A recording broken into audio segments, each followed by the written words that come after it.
In this tutorial, we're going to look at the ternary operator in Java. So we're going to continue with the example from the last tutorial. We have this income variable. Imagine this is the income of our customers.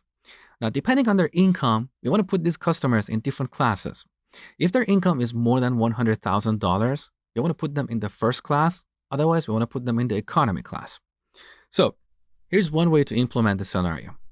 We declare this string variable, class name. Note that we cannot call this class because class is a reserved keyword. So class name. Now, we write our first condition. If income is greater than $100,000, we set class name to first.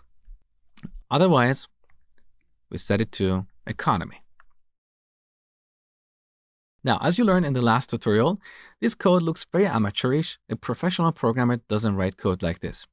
So one way to simplify this is to give this variable an initial value. So we assume they are in the economy class, and then we check this condition. If this condition is true, we put them in the first class. So with this, we can get rid of this else clause. That is better. Now, in the last tutorial, I showed you how to simplify this even further. But the technique you learned there cannot be used here. In other words, we cannot add income greater than $100,000 here. Because here we have a Boolean expression, but on the left side, we have declared a string variable. So we want to set this to a different string depending on the result of this expression.